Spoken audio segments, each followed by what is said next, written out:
Dans cette vidéo, je vais te raconter mon parcours avec les psychédéliques. J'ai pris plus de 100 fois des psychédéliques dans ma vie, toutes catégories confondues.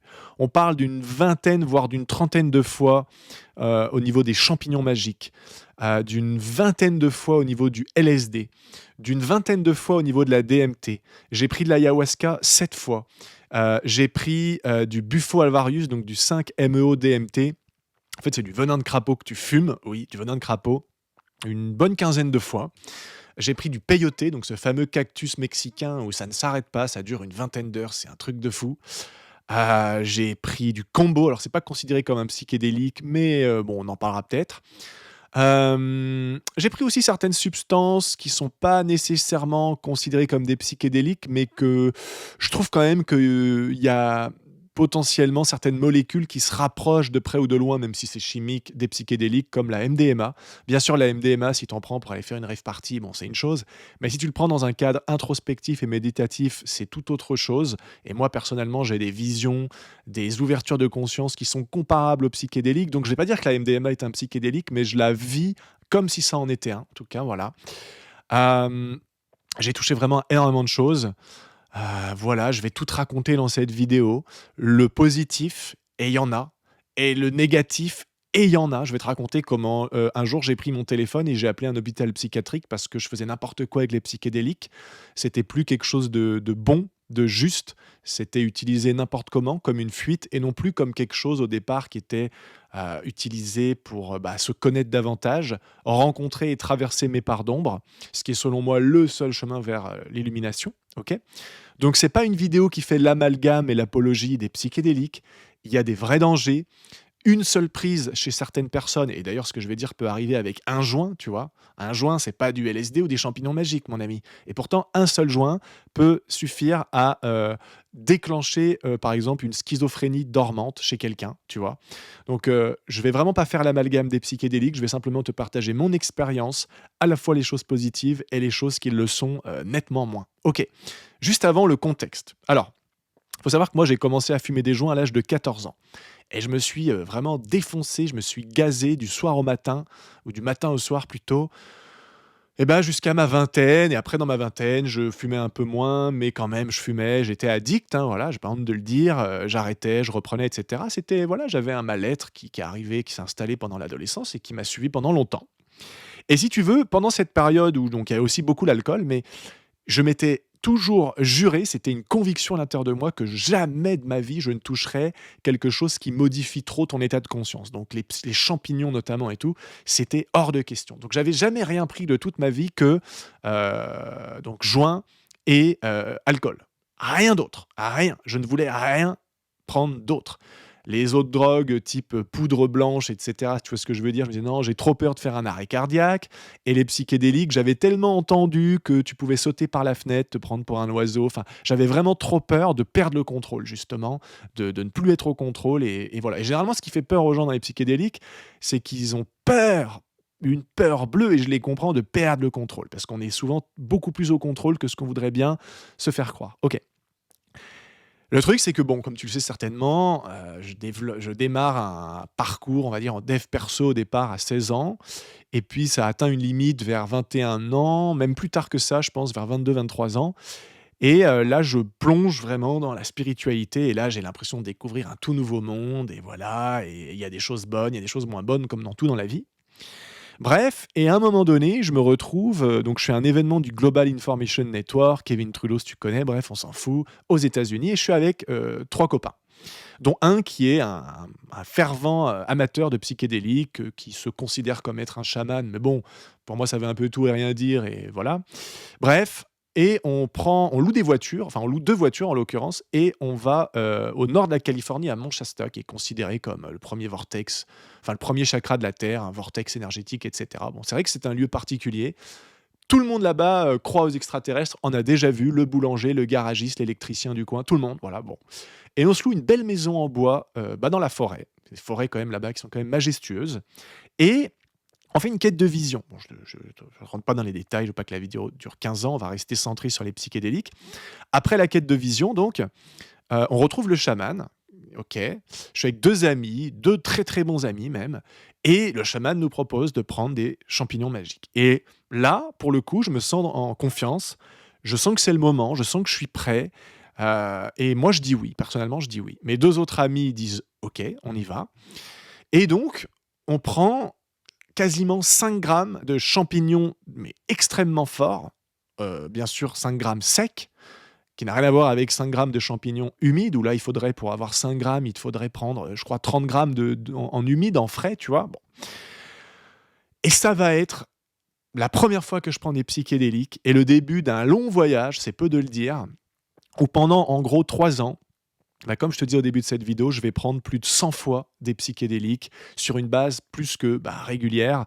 C'est-à-dire qu'en moyenne, au moins une fois par mois, je me fais une cérémonie. Alors, je précise que je n'ai jamais pris, allez, peut-être deux, trois fois, mais 99% du temps, je ne prenais pas de psychédéliques pour me défoncer ou pour aller en rave party, en festival ou quoi. Ça m'est arrivé, avec notamment la découverte du LSD, on en parlera plus tard, de prendre du LSD pour aller en club, en festival et tout. D'ailleurs, c'était extraordinaire.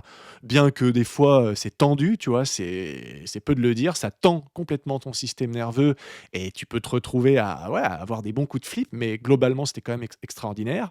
Je te parlerai aussi de mon plus gros bad trip au LSD où j'ai pris 7 gouttes par accident et là, j'ai vraiment cru que j'allais finir en hôpital psy, que j'allais jamais en ressortir. Bon, ça, c'était moins rigolo pour le coup. Donc on prend les champignons avec, donc mes 3 copains et je vais vivre un trip 100 lumineux, mais incroyable. Pourtant, dès la première heure où les effets commencent à se faire sentir, j'ai des visions, mais un truc de malade et je vois des serpents, à des alligators à 5 têtes avec plein d'œils et tout et je me souviens même de moments, ça m'avait marqué, où tu vois, tu vois un serpent et en fait, le serpent te mange et tu passes dans le serpent et machin et tout et en temps normal, un truc comme ça, moi, à cette époque-là, maniaque du contrôle et tout, mais j'aurais fissuré, j'aurais pété un câble, j'aurais prié ma maman pour que ça s'arrête. J'aurais été vraiment, j'aurais fait un énorme bad trip. Et bizarrement, je rigole, je prends pas ça au sérieux, et tout le voyage va être comme ça, extraordinaire. Je vais être hyper connecté à mon ami, le pseudo chaman, qui est mon ami à cette époque-là, mais plus après, mais ça on s'en fout.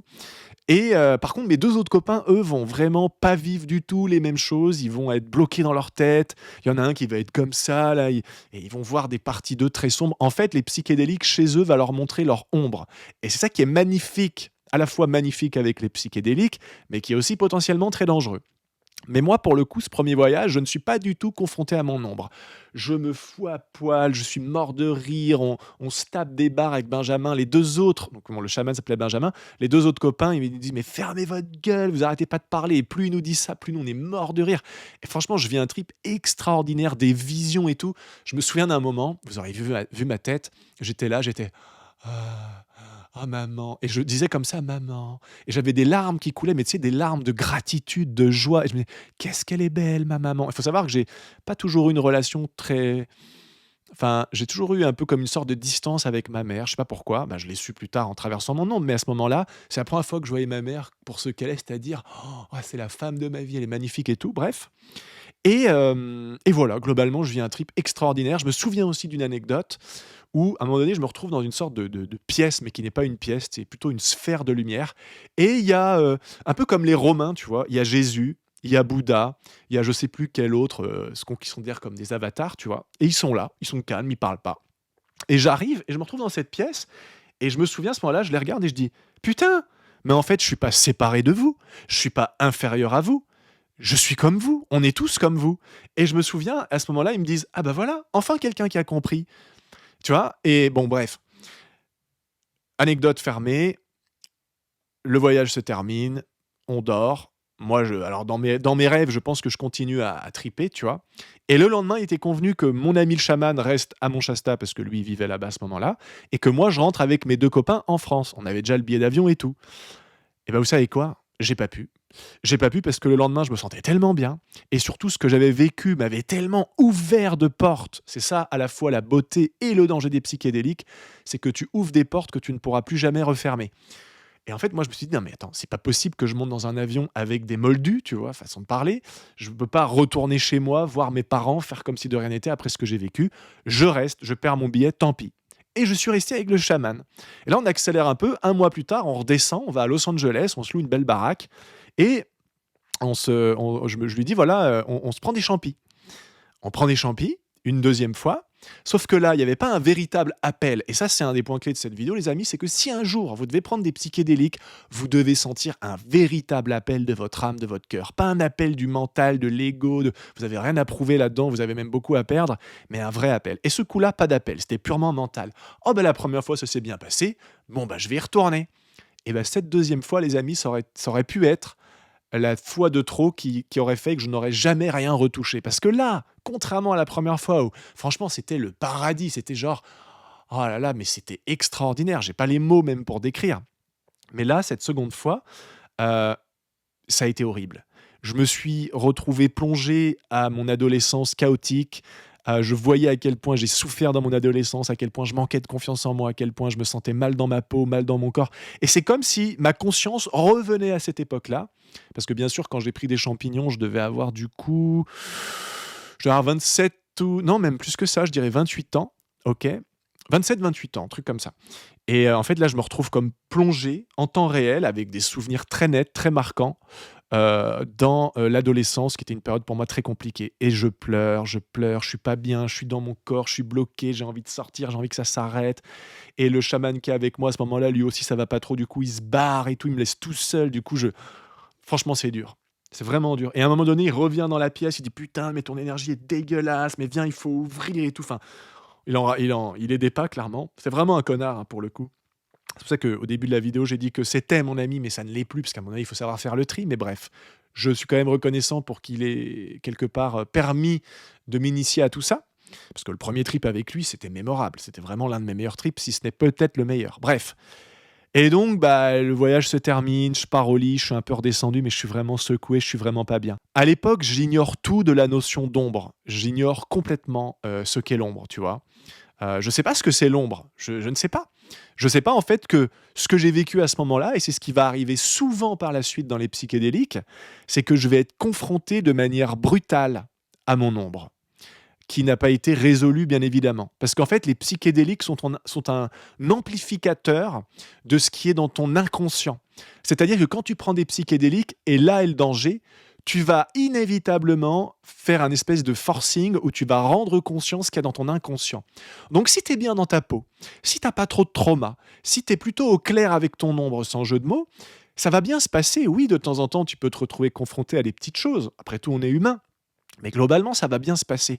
Mais si tu es quelqu'un qui a pris cher, qui a été vraiment, tu vois, humilié, rejeté, abandonné, trahi, qui a eu beaucoup de colère en lui à certains moments, qui a vécu des choses compliquées, qui est dans une espèce de refoulement, quelqu'un qui est dans le déni, quelqu'un qui est dans son ego, enfermé dans son ego, même son ego spirituel, peu importe. Tu vois, si tu es quelqu'un finalement qui est encore prisonnier de beaucoup trop de masques, les psychédéliques vont te permettre quelque part de vivre une dissociation de tout ça pour te voir d'un tout autre angle de vue. Et si t'as pas l'habitude de confronter ton ombre, ce qui est le cas de la plupart des gens, faut être honnête, tu vas te la prendre en pleine gueule et là c'est vraiment très compliqué. Ça n'a rien à voir avec un travail de l'ombre que tu fais en pleine conscience, sans substance, une psychanalyse par exemple ou autre. Là, c'est une plongée violente et brutale dans ton inconscient. Euh, Petite parenthèse, toutes les fois où j'ai pris des psychédéliques, par la suite, ça a été en moyenne, 50 de mes voyages. Donc chaque voyage en tant que tel, tu avais une moitié de voyage, que ce soit au champi, au LSD ou autre, c'était le paradis, la lumière, et 50 plus ou moins, des fois 30 mais c'était toujours quand même une bonne partie, difficile à gérer, où c'était l'ombre. Et à l'époque, encore une fois, j'avais aucune notion de l'ombre. Donc tu sais, du coup, tu résistes. Et j'ai compris que dans les psychédéliques, bien plus que dans la vraie vie d'ailleurs, tout est ultra amplifié, ultra accéléré. Dans la vraie vie, tu as déjà entendu, ce à quoi tu résistes persiste. Dans les psychédéliques, si tu as une pensée comme ça qui survient à un moment où tu es vraiment en train de faire l'expérience du paradis, tu vois, tu résistes à cette pensée, d'un coup tu passes du paradis à l'enfer, et plus tu résistes, plus tu vas partir dans ce qu'on appelle un bad trip. Et j'ai découvert bien plus tard, un jour où j'ai pris beaucoup de champignons tout seul, Tout seul, c'est une autre histoire d'ailleurs que quand tu es avec des gens parce que tu es plus du tout dans une zone de confort. Là, tu es encore plus face à toi-même. En fait, tu es même totalement face à toi-même. C'est une mise à nu totale, il y a plus de zone de confort et là, tu es obligé de te voir et de te prendre comme tu es. Et une fois, j'ai pris des champignons et franchement, mon mental est parti en couille. Je me suis dit: «Ah non, je vais mourir, mais qu'est-ce que j'ai fait? En plus, il fait super chaud, c'était en Espagne, je suis tout seul, je suis là, oh là là, et ça n'arrêtait pas comme ça, oh là là là». Et à un moment donné, je me suis dit: «Tu sais quoi? Je vais mourir, bah, c'est pas grave». En fait, si, c'est grave et c'est pour ça, au début, j'avais tellement peur de mourir, donc de lâcher le contrôle et ça a été ça, je veux vraiment vous le partager parce que c'est une expérience qui est arrivée bien plus tard, mais qui est énorme, transcendante. C'est qu'en fait, j'avais tellement peur de mourir, je me disais: je vais mourir et tout» et il y a un moment donné, je me suis dit: «Tu sais quoi? Vas-y, lâche prise, tu vas mourir. Ouais, bah, tant pis». Et au moment où j'ai dit ça et c'est ça la clé dans les psychédéliques qui est incroyable, c'est qu'au moment où tu acceptes l'inacceptable, que tu confrontes ton ombre, tu vois? Et que tu l'acceptes, instantanément cet abcès s'est crevé et là j'ai commencé à rigoler intérieurement. Je dis: «Mais attends, mais mourir de quoi? Mourir? Qui va mourir? Si je meurs, mais c'est pas la fin du voyage, je le sais. C'est juste que je suis trop à ce moment-là identifié à mon ego, c'est mon ego qui a peur de mourir. Donc mourir de quoi?» Et j'étais en train de rigoler, mais mourir de quoi, gros? Tu ne vas pas mourir. Et même si ton corps physique mourrait, tu continuerais dans l'au-delà. Donc c'était vraiment l'identification à l'ego. Et le danger des psychédéliques, c'est que quand tu es comme moi à l'époque, très identifié à ton ego, mais même ne serait-ce qu'un peu, c'est là que ça va te secouer. Et j'ai appris à travers les psychédéliques et à travers, bah, comme je te dis, 50% de voyages vraiment cool et 50% de voyages vraiment pas cool, voire des fois des bad trips, hein, je vais pas te mentir, que en fait, bah, l'ombre, elle est faite pour être reconnue, pour être confrontée. Et si tu résistes à cette ombre, que ce soit dans les psychédéliques, mais dans la vie de tous les jours, même pour celui qui touchera jamais à rien, tôt ou tard, ça va te péter à la gueule et surtout, les psychédéliques révèlent où t'en es avec toi-même. Est-ce que je résiste ou est-ce que j'accueille? Est-ce que je m'aime ou est-ce qu'il y a des parts de moi que je n'ose pas reconnaître qu'elles sont blessées et qui m'empêchent de m'aimer? Est-ce que j'accepte et j'assume, par exemple, mes addictions, mes pulsions, et cetera? Ou est-ce qu'il y a encore trop de refoulement et du coup, je me cache, tu sais, il y a une carapace et tout? Et en fait, les psychédéliques, les amis, c'est que ma conclusion, ça serait que alors je pourrais vous raconter spécifiquement chaque substance, qu'est-ce que j'ai vécu et cetera, mais je pense que le but de cette vidéo, c'est de rester global. En fait, ma conclusion, c'est que les psychédéliques sont un outil extraordinaire pour révéler ce qu'il y a dans l'inconscient, ce qui est enfoui et où on en est réellement avec nous-mêmes, c'est-à-dire derrière nos masques. C'est-à-dire qu'en fait, les psychédéliques, tu fais tomber temporairement la barrière entre le conscient et l'inconscient. Clairement, pour moi, c'est un non-sens de parler d'hallucination. Tu vois des choses, des couleurs, des choses que tu ne vois pas avec tes yeux, dans la réalité, si tu veux, mais tout ce que tu vois, tu le ramènes avec toi. Donc en fait, les portes que tu ouvres et c'est ça aussi le danger, tu ne peux plus jamais les refermer. Le truc, c'est que si tu prends des psychédéliques en pensant que c'est un peu des bonbons magiques qui vont régler tous tes problèmes et c'est exactement cette démarche-là que je l'avais avant, donc complètement, je dirais, immature et insouciant. C'est pas du tout comme ça. C'est que les portes que tu ouvres et que tu reviens et ensuite quand tu reviens à toi, bah, il va falloir que tu ailles dans la vraie vie confronter ça, accepter pourquoi tu as vu ça, pourquoi c'est encore présent, accepter que bah, l'inacceptable, c'est-à-dire ce qui est difficile à accepter en tout cas, l'impact que ça a dans ta vie et comment ça te limite dans ta vie. Tu sais, on parle d'auto-sabotage, de croyances limitantes, etc. Le fait d'être identifié à ton ego, de croire que tu es une vague alors qu'en fait tu es l'océan, tu sais, tu crois que tu es la vague qui va mourir et qui est destinée à s'écraser contre la falaise qui signifie la fin de ta vie. Mais en fait, c'est juste que tu as oublié que tu n'es pas séparé du créateur, le créateur et la création ne font qu'un. Et en fait, tu te rappelles que tu es l'océan. Et donc, c'est à la fois ça qui est merveilleux dans les psychédéliques, c'est que d'un coup, tu te rappelles que tu es tout. Tu fais l'expérience d'être Dieu. Mais en même temps, tu fais aussi l'expérience d'être rattrapé par ton illusion d'être séparé de Dieu. Des fois, tu reviens dans la vague. Et quand tu reviens dans l'illusion d'être que la vague et plus la totalité de l'océan, dans les psychédéliques, toi, c'est brutal. Donc les portes que tu ouvres, il faut que derrière tu t'en serves comme des tremplins pour pouvoir te connaître davantage, travailler davantage sur toi. Mais attention, le vrai travail sur soi qui conduit à l'illumination, et ça on en parlera dans une prochaine vidéo à venir dans quelques jours, c'est vraiment de confronter son ombre.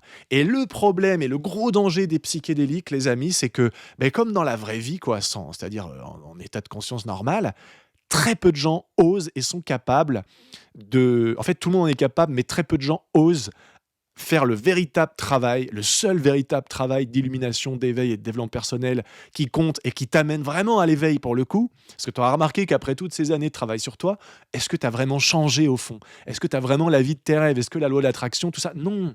Pourquoi? Parce que ta véritable lumière va jaillir à partir du moment où tu es capable de confronter ton ombre. Et ça, c'est difficile. Et les psychédéliques te mettent la tête, le nez dedans, tes parties de toi pas assumées, en souffrance, etc., que tu ne veux pas voir et que tu t'arranges consciemment ou non pour fuir, en fait. Tu vois, tu fermes un œil, tu regardes que le positif parce que je ne mets pas mon énergie dans le négatif pour ne pas l'alimenter. Mais tout ça, c'est pas de la spiritualité, c'est de la fuite. Et une vraie spiritualité s'incarne et demande, c'est inévitable, de confronter les parts de nous qui sont difficiles. Donc la moralité, c'est que c'est compliqué de prendre des psychédéliques quand tu n'es pas encadré déjà, que tu n'es pas accompagné. Moi, alors, je pense que les gens qui vont bien dans leur tête, bien dans leur peau, qui prennent des psychédéliques, franchement, ils vont vivre une expérience hors norme. Je pense vraiment. Il n'y a pas de raison qu'ils soient confrontés à un truc débile, tu vois. Après, la stupidité a un prix, comme disait Terence McKenna, qui est l'un des précurseurs, en tout cas en Occident, comme moi, tu vois, un gros expérimentateur de la conscience à travers les psychédéliques. Sauf que lui, c'est pas 100 fois qu'il en a pris, je pense que c'est des milliers. Bon, il disait, tu sais, la connerie a un prix, quoi. En fait, il disait, si tu prends 15 grammes secs de champignons magiques, t'étonnes pas de finir en hôpital psychiatrique ou de crever. Si tu prends 40 gouttes d'LSD, mais tu t'attends à quoi, gros? C'est comme si tu bois 3 bouteilles de whisky, c'est que du whisky, tu vois, un verre de whisky en soi, ça va. Tu bois même une bouteille, t'as des gens, ils meurent. Ils font un coma éthylique, ils meurent, tu vois. Donc la stupidité a un prix, bien sûr. Maintenant, si t'es quelqu'un d'un peu fragile, d'un peu vulnérable, mais qui a envie, tu vois, de s'en sortir, je pense, mais attention, je mets des grands guillemets, je pense que les psychédéliques peuvent, dans certains cas, aider, mais uniquement s'il y a un cadre autour extrêmement sérieux, rigoureux, et que au-delà de la séance où tu as intérêt d'être bien encadré, si jamais ça va pas, c'est que derrière, et je dirais même avant de prendre des psychédéliques, tu dois te faire aider, accompagner, ou alors être dans une démarche de réaliser un vrai processus de l'ombre, une vraie alchimie de l'ombre, peut-être de faire une psychanalyse, mais d'être dans une démarche d'honnêteté radicale envers toi-même. Pour moi, le chemin vers l'éveil et vers l'illumination, et oui, au passage, je considère que j'ai atteint cette illumination qui n'a rien à voir avec j'ai des super pouvoirs, je suis un élu, je suis au-dessus des autres. Ça, c'est l'ego spirituel. Non, l'illumination, c'est il n'y a plus de barrière entre le conscient et l'inconscient. C'est ce que Carl Gustav Jung appelait le processus d'individuation. Il n'y a plus de séparation entre Dieu et toi, entre le créateur et la créature. Tu n'es plus en train de t'identifier comme étant la vague de l'océan, mais tu comprends que tu es l'océan en entier. Tu n'es plus, dans mon cas, David Bertrand, en train de faire l'expérience de l'univers ou de Dieu, appelle ça comme tu veux, mais tu comprends et tu laisses faire l'expérience qu'en fait, c'est Dieu qui est en train de faire l'expérience de lui-même à travers toi, et tu le laisses agir en toi. Et c'est ça, cet état de flow, l'illumination et tout. Et pour moi, pour arriver à ça, tu n'as pas forcément besoin de psychédéliques, soyons clairs. Euh, mais par contre, le travail de l'ombre qui nécessite de se rencontrer, de se découvrir, pas juste la partie de toi qui est facile à regarder, mais justement les parties de toi qui sont en souffrance, les parties de toi qui continuent d'avoir mal, qui sont responsables de tes manques, de tes compensations, de tes addictions, de tes doutes, de tes, je sais pas, de tes auto-sabotages, appelle ça comme tu veux, les parties de toi qui crient, tu vois, qui cherchent à s'exprimer, qui font que tu vis toujours un peu des hauts et des bas, que tu n'es pas dans une constance de te sentir bien maintenant, tu vois. Moi, je me sens bien tout le temps. Ça veut pas dire que des fois, la vie t'envoie pas un peu des situations, enfin, elle t'envoie rien, la vie est la vie. Des fois, il y a des moments un peu plus compliqués que d'autres, mais tu ne les vis plus en étant séparé. C'est Dieu qui les vit à travers toi, quelque part. Et ça, très humblement, je ne dis pas, je suis Dieu, je suis le créateur, je suis au-dessus des autres. Ça n'a rien à voir. On est tous Dieu. Tout le monde. Tout est Dieu, en fait, en quelque sorte. Simplement, tu ne le vis plus comme étant séparé parce que tu as fait ce travail de l'ombre, tu as réalisé ce processus d'individuation qui, selon Carl Gustav Jung, consiste à faire tomber tous les masques et à accéder au soi, qui est en fait la conscience de soi totale, et surtout de faire tomber donc tous nos masques pour découvrir, accéder à notre véritable personnalité. Et je peux vous garantir, et je vous dirai ça dans une prochaine vidéo, que ça change ta vie sur tous les plans. Si je devais vous faire une vidéo pour vous expliquer tout ce que ça a changé, d'accéder à moi, au véritable soi plutôt, la totalité de mon être, de ne plus être séparé entre le créateur et la créature, ça change toute ta vie. Est-ce que j'aurais pu faire ce travail-là sans les psychédéliques? Bien sûr. Et c'est pour ça que cette vidéo n'est pas une apologie des psychédéliques. Elle est même là, je pense, pour en décourager la plupart. Et ceux qui sont vraiment des têtes brûlées comme moi et qui ont envie d'y aller, faites attention. Faites attention avec qui vous le faites. Dans les psychédéliques, on parle du set and setup. Ça veut dire avec qui tu le fais, le cadre, comment est-ce que tu te sens. Néanmoins, tu peux prendre des psychédéliques quand tu te sens pas bien, mais là, c'est doublement nécessaire d'être bien entouré et surtout d'avoir un accompagnement et un suivi autour. Maintenant, pour ce qui doit t'intéresser par rapport à ce retour d'expérience, c'est sans psychédélique ou avec, mais bref, on va partir du principe que sans psychédélique, comment est-ce que tu fais pour, ne plus être, soumis à ton ombre? L'ombre n'est pas mauvais, mais, le fait d'être encore identifié à certaines choses en toi, le fait de ne pas confronter ton ombre, là, elle va chercher à s'exprimer de manière, déplacée. Ça va créer tout un tas de chaos dans ta vie et ça va te péter à la gueule tôt ou tard, sous forme de maladie, sous forme d'autosabotage, sous forme de voilà, d'inhibition, de sentiment d'illégitimité, sous forme d'excuses, de procrastination. Ça peut dégénérer en maladie mentale, donc en psychose, une ombre qui n'est pas confrontée, qui n'est pas acceptée. Le problème, c'est qu'on vit dans une société qui fait tout pour pas qu'on aille se rencontrer pleinement. Juste une partie de nous, la partie de nous, encore une fois, qui est facile à accepter. Mais le seul chemin pour moi vers une vraie spiritualité incarnée qui mène tôt ou tard à l'illumination, c'est la confrontation avec l'ombre. Le véritable travail de l'ombre, qui repose quand même beaucoup, il faut le dire, sur des bases de psychanalyse freudienne et jungienne. On peut le faire soi-même sans l'aide d'un psychanalyste, c'est OK. Et justement, moi, j'ai créé pas plus tard que alors ça m'a pris des semaines, des mois même à créer ça, puisque c'est quand même la quintessence de tout ce que j'ai appris durant toute ma vie et de mon propre travail de l'ombre qui, je l'admets ouvertement, n'a pas été du tout facile dans mon cas, parce que j'avais beaucoup d'ombre, beaucoup de déni, beaucoup de parties de moi que je voulais pas reconnaître et qui causaient tout un tas de souffrances dans ma vie, des hauts et des bas constants, des problèmes, de la peur, du manque, une sensation de pas être complètement à moi-même en fait et tout un tas de merde qui allait avec, tu vois? Et donc, j'ai sorti en tout cas aujourd'hui, pas plus tard que ce soir, quelque chose dont je suis très, très fier. Je pense que c'est la création dans la création qui s'est exprimée à travers moi et qui a produit ce dont je suis le plus fier de toute ma vie. C'est un processus complet qui s'appelle l'alchimie de l'ombre et comme son nom l'indique, eh bien, c'est un processus qui structure toutes les étapes pour te rencontrer et te connaître comme jamais tu ne pourrais l'imaginer à l'instant T. Je sais, tu penses que tu te connais, mais c'est absolument faux. Tu ne te connais pas. Et si tu te connaissais, tu serais vraiment en train de vivre cette fameuse meilleure version de nous que le développement personnel nous vend en permanence, mais que finalement personne ne touche, ne serait-ce que du petit doigt. À un moment donné, il faut être honnête avec soi-même. L'alchimie de l'ombre, c'est 31 modules sur tous les thèmes. La relation aux parents, le complexe d'Oedipe, les fondations de la psyché, le conscient et l'inconscient, les rêves et comment les utiliser, nos rêves la nuit, pour révéler où on en est avec nous-mêmes. Hem, L'enfant intérieur, l'adolescent intérieur, l'ombre dans le couple et en amour, l'ombre et l'argent, les traumas, les addictions, la culpabilité, l'origine de la colère et comment s'en débarrasser. Je parle également de Dieu et de plein de choses que personne d'autre t'enseigne et qui vont t'amener à vivre cet état de présence sans séparation incroyable. Il y a, tout un module avec des introspections sur littéralement tous les thèmes de l'existence. Il y a un module complet sur l'intelligence artificielle. Rien que ce module, il est priceless, il n'a pas de prix. Je te montre comment utiliser l'intelligence artificielle comme personne ne le fait pour apprendre à te découvrir, à te rencontrer, à observer tes angles morts et à rendre conscient ton inconscient, donc à réaliser ce processus d'individuation à une vitesse qui est juste, j'ai pas les mots, qui est juste incroyable.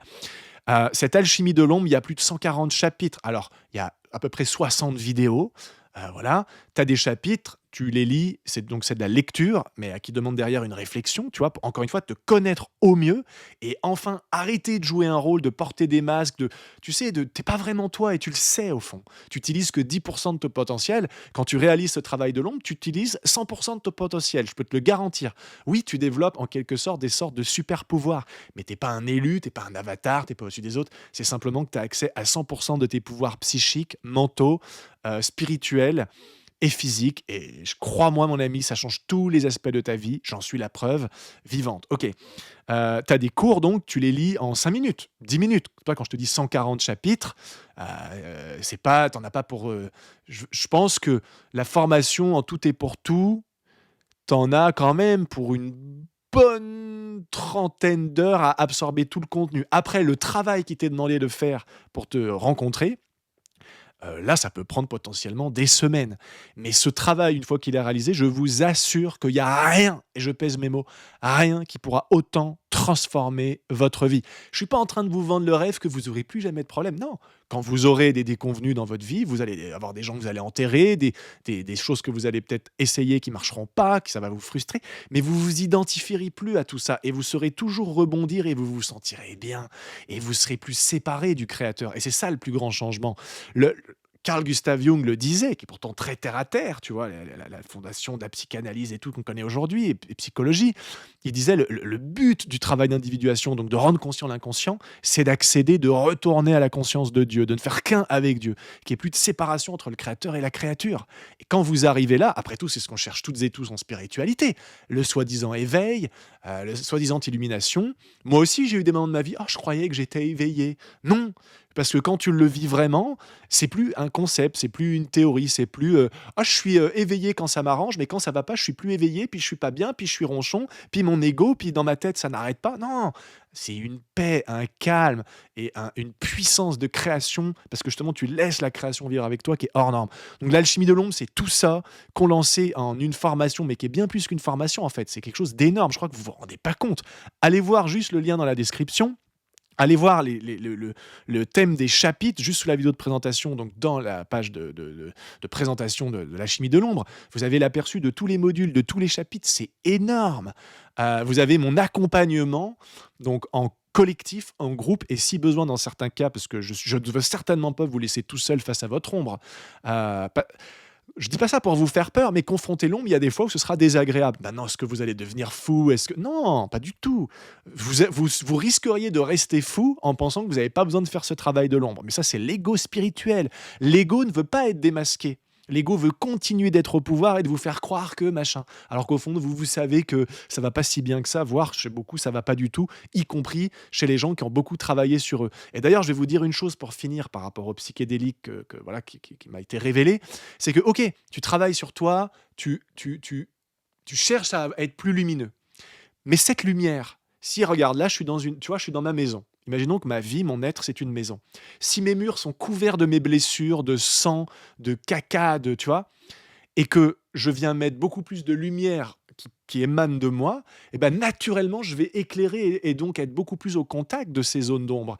Et si je suis pas prêt à les voir, je vais être: «Ah mon Dieu, mais qu'est-ce que c'est que tout ça?» C'était déjà là, gros. C'était en train de parasiter ta vie depuis peut-être très, très, très, très longtemps, et c'est juste que tu voulais ne pas le voir. Mais quand tu cherches à t'éveiller, c'est pour ça que la plupart des gens qui travaillent sur eux finissent mal, finissent plus mal qu'ils ne l'étaient au départ, je pense que vous serez d'accord avec moi, parce qu'on a fait le travail de vouloir avoir plus de lumière, mais sans vouloir intégrer notre ombre. L'ombre, le but, c'est de la regarder, de la confronter et de l'accepter. Et c'est en l'acceptant que tu la transmutes que l'ombre et la lumière ne font qu'un. Donc, quelque part, l'un et l'autre s'annulent et tu ne fais qu'un. Et encore une fois, il n'y a plus de séparation entre le créateur et la créature. Donc, si tu veux en savoir plus, va voir le premier lien dans la description. Si tu as des questions, on en parle dans mon groupe Telegram où il y a plus de 800 membres. Ça, pour le coup, c'est libre d'accès. Il n'y a pas besoin d'entrer de nom, de prénom, d'adresse mail ou que sais-je.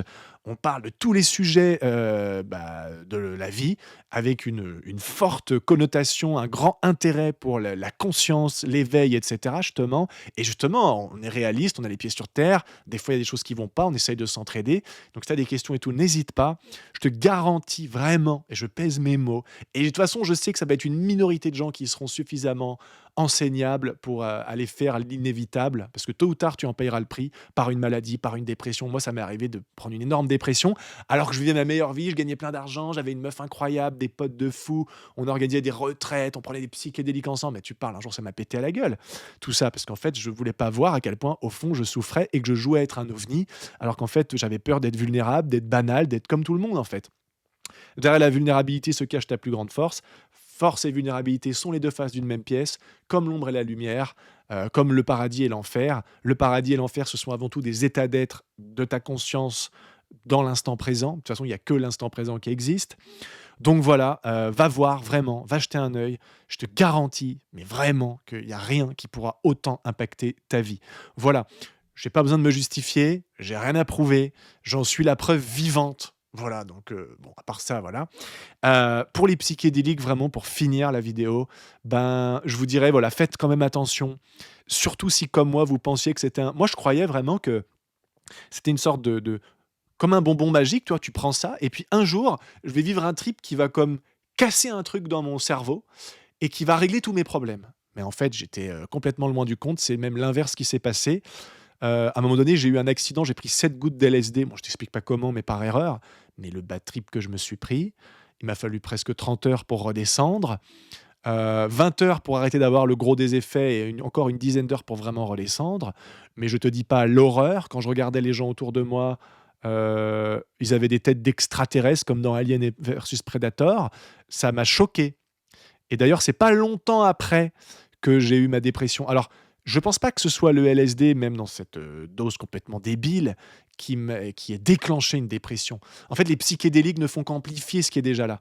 Je pense que ce coup-là, ça a été la fois trop, mais cumulé à toutes les fois d'avant, en fait, qui a fait qu'à un moment donné, bah, j'ai accéléré l'inévitable, qu'en fait, au fond de moi, je pense que j'étais dans une sorte de dépression latente. Mais je crois que beaucoup de gens vivent dans une sorte de dépression latente. Ils ont des désirs, mais rien ne se passe comme prévu. Ils sentent qu'ils sont pas pleinement eux-mêmes. Ils se racontent plein de choses, mais c'est faux. Ils savent qu'ils jouent des rôles. Et au final, c'est une vie d'imposteur parce qu'on est prisonnier euh, de notre ego, on est prisonnier de nos masques, on croit qu'on est libre mais on ne l'est pas, on souffre et plus on lutte, plus ça persiste, tu vois. Et moi, j'ai simplement fait qu'accélérer l'inévitable. Donc c'est pour ça quand même, pour vous dire, faites attention. Si vous avez envie de rester dans une pseudo-zone de confort, mais qui en fait n'a rien de confortable, et qui tôt ou tard nous pète à la gueule par, j'ai déjà dit, des maladies, des névroses qui évoluent en psychose et autres, ok. Mais, euh, mais voilà, il faut faire attention aux psychédéliques et il faut savoir que tôt ou tard, ce travail de l'ombre sera à faire. Autant le faire quand on va à peu près bien, ou même si on va pas bien, mais qu'on a encore l'énergie de le faire, parce que quand tu deviens en dépression et que tu tombes en apathie, c'est très compliqué, tu vois. Donc voilà. Donc pour terminer, le travail de l'ombre est la chose de très loin qui a le plus radicalement transformé mon existence. C'est ce qui m'a amené ensuite, à peu près 1 an et demi après mon travail de l'ombre, qui a été bien intense pour moi, bah, à rencontrer Dieu littéralement, j'en ai déjà parlé sur ma chaîne, à faire l'expérience de Dieu et à vivre une fusion où du coup, bah, là pour le coup, ma vie, ça n'a rien à voir, je me sens bien, je me sens en paix, je me sens heureux, j'ai ce pouvoir de création à tout niveau qui est hors norme, simplement parce que je laisse la création agir à travers moi. Je ne me considère plus comme étant la vague, mais comme étant l'océan dans sa totalité. Bien sûr, mon ego reste là, mais il n'est plus apeuré et besoin d'être dans le contrôle, au besoin d'être dans le contrôle, que de se dire: «Oh mon Dieu, je suis juste la vague». Non, il y a la vague, mais je suis l'océan, en fait, donc tout va bien. Voilà les amis, j'espère que vous avez aimé cette vidéo. Si vous avez des questions, n'hésitez pas. Je sais qu'il y a des gens, dès que tu leur dis que tu as pris une fois des psychédéliques dans ta vie, tu es un drogué. Vous pouvez penser ce que vous voulez. Moi, je m'en fous, j'ai rien à prouver, pas besoin de me justifier. Je pense avoir fait mon travail aussi de prévention, de voilà, contrairement à une époque, je ne comment dire? Je ne vends pas du rêve, tu vois? Les psychédéliques, faut faire attention. OK, par contre, ce travail de l'ombre, il est inévitable. Pensez à vous exprimer en commentaire, à vous abonner, à laisser un petit pouce, ça nous aide pour le référencement, pour les algorithmes. Enfin, ça nous aide. Ça m'aide moi et Dieu, mais en l'occurrence, là, sur le plan physique, je suis tout seul. Voilà. Namasté, à bientôt, prenez soin de vous. Ciao.